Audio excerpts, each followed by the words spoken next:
Apa kabar dulur-dulur semua? Ketemu lagi bareng gue Narabias di channel seperti biasa, tempat alur cerita film bukan sekedar cerita, tapi juga pelajaran bermakna. Kali ini gue bakal bawain alur cerita film The Fable yang rilis tahun 2021. Film ini sequel dari film sebelumnya yang tayang tahun 2019 dengan judul yang sama. Masih bercerita tentang seorang pembunuh bayaran legendaris yang lagi cuti, di mana dia diperintahkan bosnya untuk nggak membunuh siapapun selama 1 tahun ke depan. Di film sebelumnya, Fable berhasil menyelamatkan Misaki dari jeratan bisnis gelap geng Yakuza. Tapi kali ini, ketenangannya kembali terusik karena masalah sosial yang bikin dia harus kembali terlibat dalam konflik menegangkan. Gimana kelanjutannya? Langsung aja kita mulai alur ceritanya.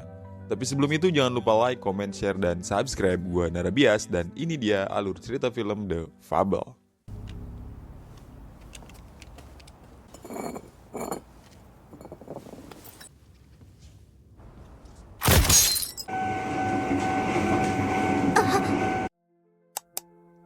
Cerita dibuka dengan kemunculan seorang pria paruh baya bernama Utsubo lagi ngasih seminar ke ibu-ibu soal pola asuh anak. Nah, di situ dia bilang kalau tujuan dia itu buat mencegah anak-anak jadi korban perilaku orang dewasa yang kadang merugikan mereka. Di sela seminar, Utsubo juga cerita soal pegawainya yang bernama Hinako yang lumpuh gara-gara jatuh dari ketinggian 3 meter. Menurut Utsubo, kejadian itu salah satunya karena kelalaian orang tuanya.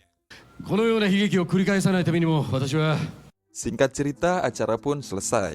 Waktu Utsubo ninggalin lokasi, dia kelihatan sangat ramah sama anak-anak. Tapi di sisi lain, Hinako justru kelihatan sangat murung. Malam harinya, Utsubo kelihatan berada di tengah hutan yang sepi, lagi ngasih pelajaran ke seorang pria. Entah apa masalahnya, yang jelas Utsubo bilang pria itu boros dan suka ngabisin harta orang tuanya untuk foya-foya. Dan gak lama setelah itu,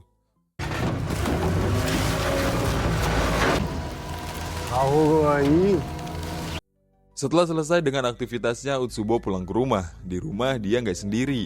Dia tinggal bareng 2 pegawainya, Suzuki dan Hinako. Di kesempatan itu, Utsubo juga ngenalin karyawan baru bernama Isaki. Meski Utsubo kelihatan cukup suka sama Isaki, tapi Suzuki dan Hinako nggak sependapat. Suzuki malah nanya apa Utsubo benar-benar percaya sama Isaki, sementara Hinako terang-terangan minta Utsubo untuk memecat Isaki. Nah, ini Sato. Jangan tertipu sama penampilan dan sikapnya yang agak aneh, karena dia adalah pembunuh legendaris yang paling ditakuti. Ini pimpinan perusahaan tempat Sato bekerja, dan ini Misaki, rekan kerja yang dulu pernah diselamatkan Sato. Sebenarnya Misaki punya rasa ke Sato, tapi Sato yang gak terlalu peduli soal itu malah bikin Misaki sedikit kecewa. Padahal Misaki sudah dandan sebaik mungkin buat menarik perhatian Sato, tapi Sato tetap saja dengan setelan cueknya. Di sebuah taman, Hinako tanpa ditemani siapapun lagi coba terapi mandiri. Dia berusaha meraih tiang besi supaya bisa berdiri dari kursi rodanya. Tapi waktu Hinako gagal menjangkau tiang, tiba-tiba dia dikejutkan dengan kemunculan Sato yang ternyata diam-diam dari tadi memperhatikan Hinako. Nah, di situ Sato bilang bahwa suatu saat Hinako pasti akan bisa berjalan dengan kedua kakinya. Sore harinya Sato pulang ke rumah Yoko. Di kesempatan itu Sato meminta bantuan Yoko untuk mencari informasi soal misi yang pernah dia jalani 4 tahun lalu. Yoko yang punya ingatan super tajam langsung cerita semua kejadian waktu itu tanpa perlu buka arsip. Setelah dengar semua dari Yoko, Sato pun mulai bercerita bahwa dulu dia ditugasin buat lumpuhin 6 orang, tapi di akhir misi dia dapat perintah tambahan. 1 target harus dibiarkan hidup. Jadi dari 6 target cuma 5 yang harus dihabisi. Waktu Sato habisin target kelima, dia lihat ada seorang gadis remaja di dalam mobil target itu, nangis ketakutan. Awalnya Sato mau ninggalin gadis itu, tapi karena dia nggak pernah sentuh orang di luar target, akhirnya Sato berusaha selamatin gadis itu. Sampai akhirnya saat mobil itu jatuh, Sato berhasil menangkap dan menyelamatkan gadis itu. Dan iya, gadis remaja itu adalah Hinako.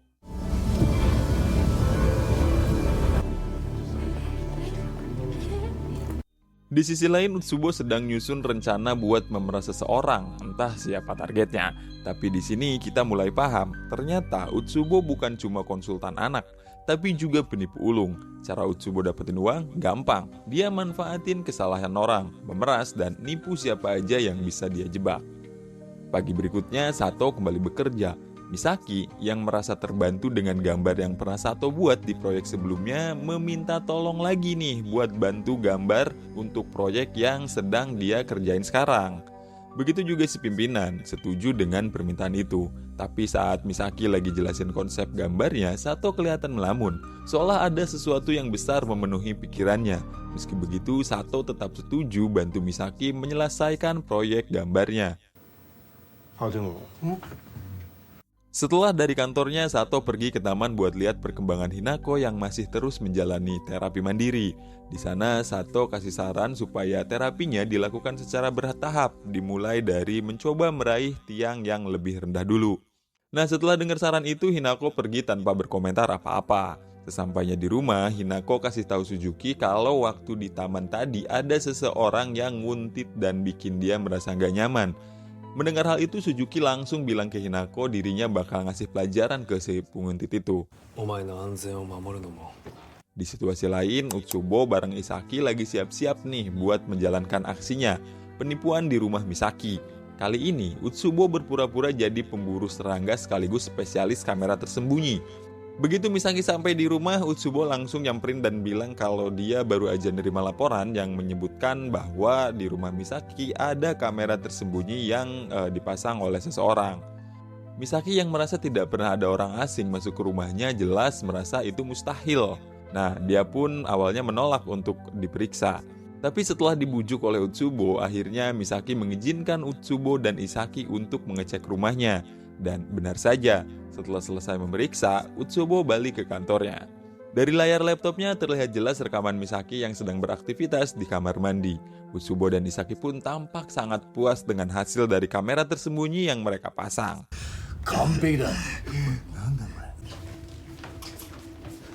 Esok paginya, Sato kembali ke taman untuk melihat Hinako. Tapi kali ini Hinako tidak ada di sana. Tak lama kemudian, Suzuki muncul dan menyapa Sato dengan salam perkenalan. Karena Hinako tak hadir, Sato memutuskan kembali ke kantornya untuk melanjutkan pekerjaannya. Hari itu, satu paket berisi poster mulai diantarkan oleh Sato ke alamat pelanggan. Ternyata, poster tersebut adalah pesanan dari Utsubo.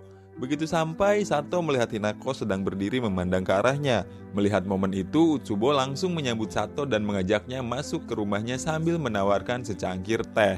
Tak banyak percakapan yang terjadi di sana. Setelah Sato pamit pulang, Utsubo langsung menuju kamar Hinako. Dan inilah yang terjadi.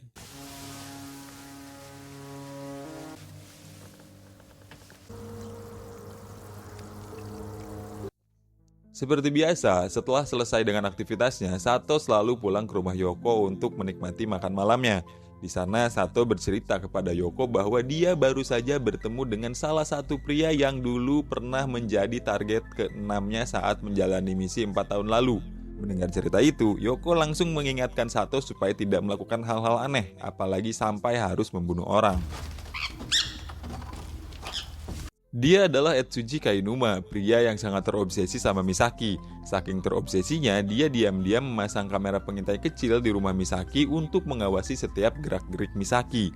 Di sini kita mulai paham, ternyata semua yang dilakukan Utsubo adalah untuk menjebak Kainuma. Sebab sebelum memulai aksinya, Utsubo sudah tahu bahwa Kainuma memang pelaku kejahatan itu.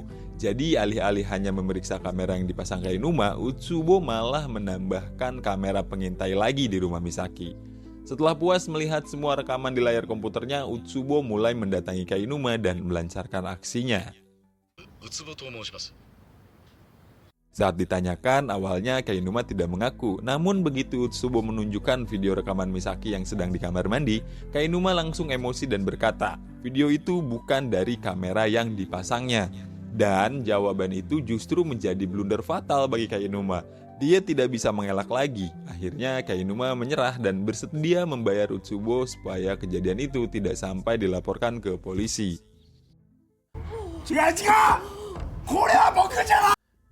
Esok harinya Kainuma yang kesal karena diperas mulai berniat melakukan hal yang nekat.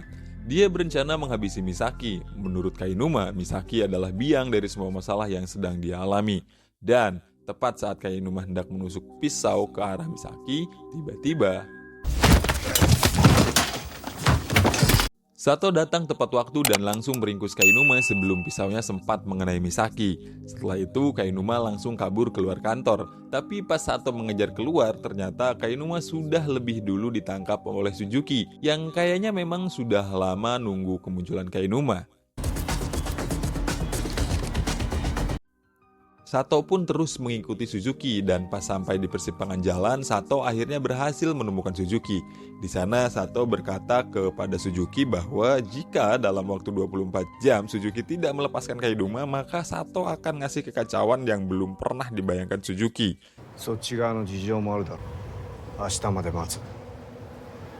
Setelah Sato meninggalkan Suzuki, Suzuki langsung menghubungi Isaki dan meminta Kainuma untuk memberitahu alamat tempat tinggal Sato.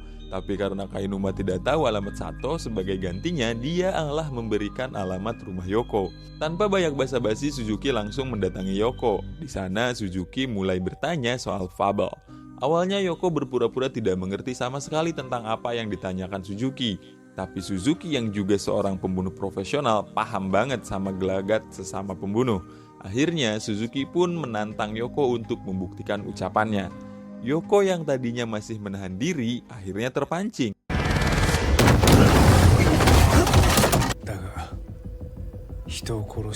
Nggak lama setelah itu Yoko berhasil melumpuhkan Suzuki. Dan iya, ucapan Suzuki terbukti benar. 大丈夫?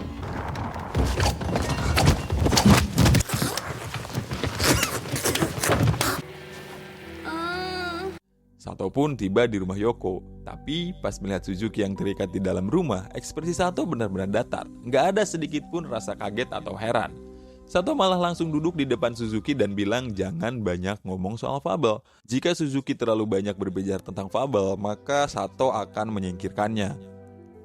Mendengar hal itu, Suzuki kaget dan akhirnya dia sadar benar bahwa Sato adalah fabel. Setelah itu Sato pun meminta Suzuki untuk segera melepaskan Kainuma. Dan saat Suzuki menelpon Isaki untuk melepaskan Kainuma, ternyata itu sudah terlambat. Kainuma sudah tewas terlindas mobil waktu saat Kainuma berusaha untuk melarikan diri. Mendengar kabar itu, Sato pun tidak banyak bicara. Sato pun langsung melepaskan Suzuki. Tapi kejadian ini bikin Suzuki merasa benar-benar terhina. Setelah keluar dari rumah Yoko, Suzuki langsung mendatangi Isaki dan tanpa basa-basi dia langsung membunuhnya.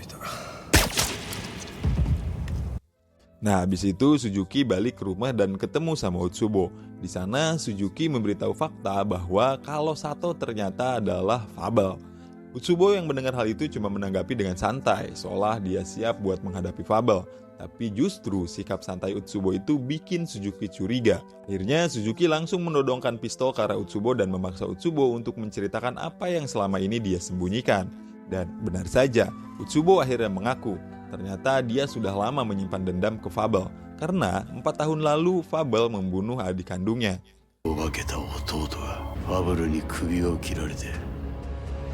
Besok paginya, Utsubo dan Suzuki mulai menyusun rencana besar. Mereka menyiapkan semua yang dibutuhkan buat satu tujuan, yaitu menghabisi fabel. Saat Sato lagi nemenin Hinako yang sedang terapi di taman, tiba-tiba ternyata itu cuma mimpi Hinako. Hinako yang gak bisa tidur gara-gara mimpi itu akhirnya memutuskan buat menemui Utsubo. Dia meminta ke Utsubo supaya enggak nerusin rencananya buat ngehabisi Sato. Tapi Utsubo nggak langsung menjawab permintaan Hinako. Sebaliknya, Utsubo malah bercerita kalau orang yang sudah membunuh kedua orang tua Hinako adalah Sato. Utsubo bilang dia nggak pernah cerita soal ini sebelumnya karena nggak mau bikin Hinako sedih. Nggak hanya itu, Utsubo juga mulai bercerita secara detail gimana tragisnya pembunuhan yang menimpa kedua orang tua Hinako waktu itu. Pagi harinya, pas Utsubo lagi siap-siap buat pergi, tiba-tiba Hinako muncul di hadapannya. Tanpa banyak basa-basi, Hinako meminta sebuah pistol ke Utsubo, dan Utsubo pun memberikan pistol itu ke Hinako. Setelah itu, Utsubo langsung masuk ke mobilnya dan pergi menuju sebuah hutan. Di situasi lain, Sato yang lagi santai duduk di rumah Yoko sambil nunggu makan siang, tiba-tiba dapat telepon dari Utsubo. Lewat telepon itu, Utsubo meminta Sato untuk datang ke rumahnya. Tanpa banyak cincong, tanpa banyak nananinu, Sato pun langsung bergegas pergi ke rumah Utsubo ditemani Yoko. Sato pun sampai di rumah Utsubo, tapi situasi di sana tampak ramai, penuh sama anak-anak kecil yang lagi main balon bergambar jakal.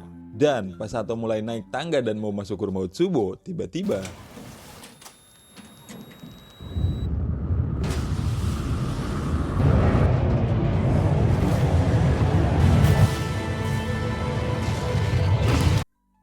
sebuah ledakan bom tiba-tiba meledak dari balik pintu. Suara ledakan itu langsung bikin orang-orang panik dan berhamburan keluar melihat apa yang barusan terjadi. Ternyata semua ini adalah skenario yang sudah disiapkan sama Suzuki buat menjebak Sato di sana. Tapi Sato berhasil menghindari ledakan itu. Dan belum sempat bernapas lega, satu persatu orang suruhan Suzuki mulai muncul dari segala arah.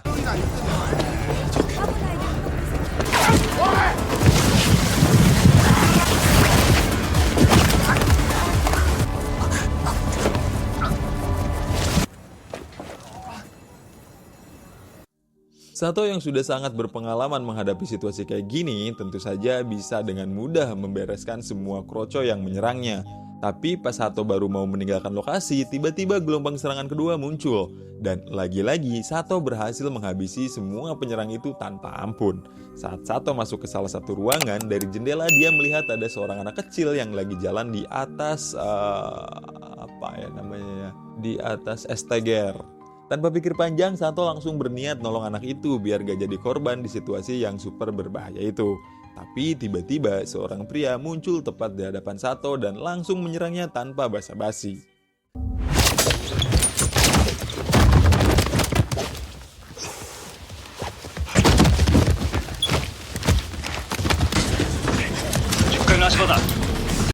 Pria yang kali ini dihadapi Sato ternyata cukup tangguh, beda sama kroco-kroco sebelumnya, sampai bikin Sato sedikit kewalahan. Tapi itu nggak bertahan lama. Dengan cepat, Sato langsung menarik pin granat di tangannya dan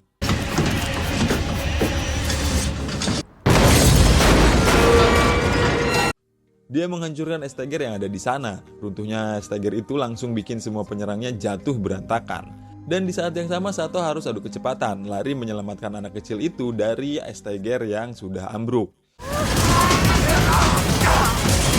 Dan Sato berhasil. Anak kecil itu selamat di pelukan Sato. Melihat ketangguhan Sato yang gak bisa dihabisi dengan gampang, Suzuki akhirnya memutuskan buat kabur dari lokasi. Sato yang melihat itu langsung nyuruh Yoko buat mengejar Suzuki. Yoko pun langsung tancap gas mengejar. Tapi pas sampai di area hutan, Suzuki tiba-tiba melempar sebuah granat ke arah mobil yang dikendarai Yoko. Hal itu seketika saja membuat Yoko kaget dan langsung lompat keluar dari mobilnya untuk menyelamatkan diri. Dan pada akhirnya, Yoko berhasil ditangkap sama Suzuki dan diikat di sebuah pohon. Sementara itu, Utsubo mulai menyiapkan jebakan dengan memasang ranjau darat di beberapa titik. Semua demi satu tujuan, menjebak Sato. Setelah selesai dengan semua persiapannya, Utsubo lalu memberikan peluru ke Hinako. Dia meminta Hinako buat menghabisi Yoko. Tapi entah kenapa, tiba-tiba Hinako mengubah arah bidikannya. Bukan ke Yoko, tapi ke Utsubo. Dan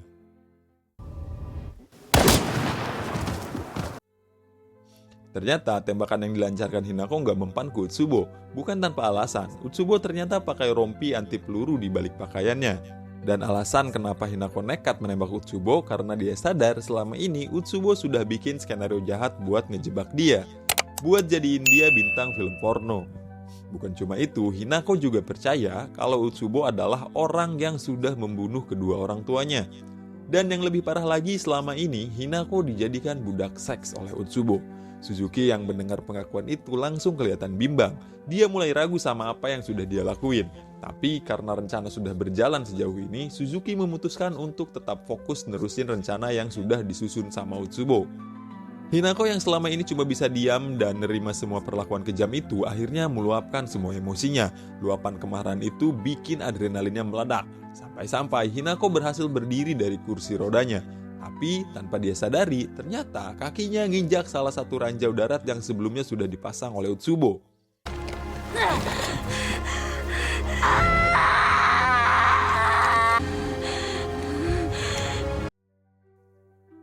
Suzuki langsung panik dan teriak, ngingetin Hinako buat jangan nembak karena kalau dia nembak tubuhnya bakal terdorong dan itu bisa langsung menyalakan detonator ranjaunya. Tapi Hinako yang sudah terbakar amarah nggak peduli lagi dengan semua yang dibicarakan oleh Suzuki itu. Dia tetap menarik pelatuknya dan langsung menembak ke arah Utsubo.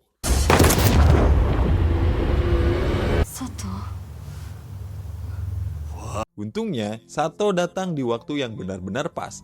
Dia langsung berhasil menangkap Hinako dan berhasil menyelamatkannya dari ledakan ranjau. Tapi karena fokus nyelamatin Hinako, posisi Sato jadi nggak bisa bergerak leluasa. Utsubo yang melihat kesempatan itu langsung mencoba menyerang Sato dan menarik pin granat dan siap melempar ke arahnya. Tapi sebelum granat itu sempat dilempar, setelah itu, Sato langsung minta Suzuki untuk melepaskan Yoko.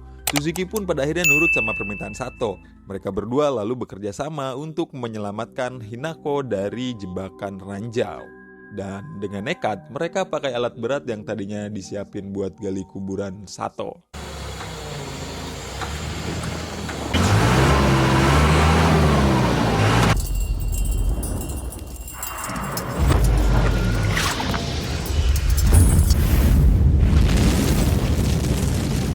Dan akhirnya Sato sama Suzuki berhasil nyelamatin Hinako dari jebakan mematikan itu.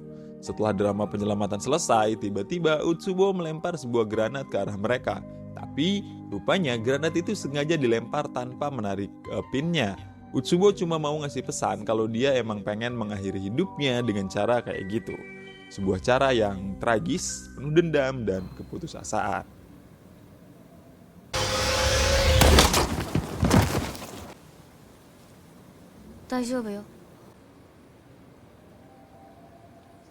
Dan setelah semuanya selesai, Sato pun pergi meninggalkan Suzuki dan Hinako. Tapi sebelum Sato pergi, Hinako berjanji suatu saat nanti dia akan bisa berjalan lagi dengan kedua kakinya.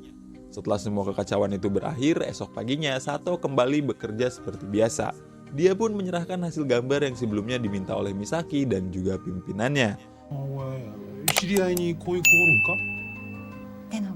Dan film pun selesai. Tamat. Dan itulah alur cerita film The Fable, The Killer Who Doesn't Kill tahun 2021. Sebuah film yang ngajarin kita bahwa seberbahaya apapun masa lalu seseorang, manusia tetap punya hak untuk berubah dan menata hidupnya jadi lebih baik. Film ini juga ngajarin bahwa kekuatan bukan cuma soal otot atau senjata, tapi juga tentang pengendalian diri, prinsip hidup, dan gimana kita bisa memilih untuk nggak menyakiti, meskipun kita mampu. Dan satu lagi, kejahatan sekecil apapun pasti bakal ketemu karmanya, cepat atau lambat. Oke, segitu dulu alur cerita kali ini. Kalau kalian suka dengan konten ini, jangan lupa like, komen, dan subscribe biar gue makin semangat bawain alur cerita film keren lainnya. Gue Narabias, kita ketemu lagi di video selanjutnya.